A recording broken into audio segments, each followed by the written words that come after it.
সচিবের বেডে না গেলে কোনো মেয়ে কাজ পায় না। ইউটিউব চ্যানেল প্র্যাঙ্কিং এর প্রতিষ্ঠাতা ও মালিক আর্থিক সচিব এবং অভিনেত্রী শায়লা সাথীকে ঘিরে একাধিক অভিযোগ, পাল্টা অভিযোগে তোলপাড় চলছে সামাজিক মাধ্যমে। এ নিয়ে মুখ খুলেছেন চ্যানেলটির বর্তমান ও সাবেক সদস্যরা। এর মধ্যে সাবেক সদস্য সামিয়া সুলতানা শোভার মন্তব্য ব্যাপক আলোচনার জন্ম দিয়েছে।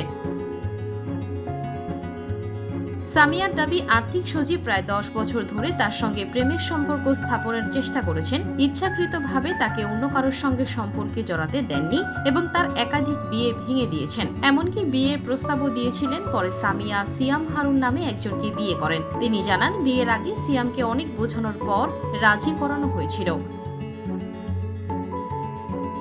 আর্থিক সচিবের কর্মকাণ্ডের বিষয়ে তার স্বামী অবগত ছিলেন বলেও দাবি করেন সামিয়া। সামিয়ার ভাষ্য, বিয়ের পরেও সচিবের সঙ্গে তার কিছু অসামাজিক ও আপত্তিকর কথোপকথন হয়েছে, যা সংবাদ মাধ্যমে প্রকাশিত হয়েছে। তবে এত কিছুর পরেও সচিব, সামিয়া এবং তার স্বামী একই বাসায় থাকার বিষয়টি নিয়ে প্রশ্ন তুললে তিনি সন্তোষজনক জবাব দিতে পারেননি। প্রশ্ন করা হয়, সচিব প্রেমের প্রস্তাব দিয়েছেন জেনেও কেন একই বাসায় থাকলেন? স্বামীর সম্মতিতে কি সম্পর্ক গড়ে উঠেছিল আপনাদের মধ্যে?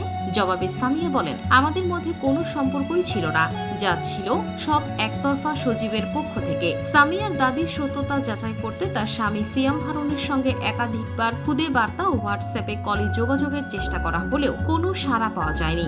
প্রতিবেদক পরিচয় নিশ্চিত করেও তার উত্তর মেলেনি। এদিকে সামিয়ার স্বামীর নীরবতাকে অনেকেই মনে করেছেন তার সম্মতিতেই সচিব সামিয়ার সম্পর্ক গড়ে উঠেছে। স্ত্রীকে পছন্দ করেন জেনেও কেন সচিবকে সাবলেট দিয়েছিলেন, এই প্রশ্নের উত্তর মেলেনি। এ বিষয়ে জানতে চাইলে আর্থিক সচিব বলেন, সব মিথ্যা।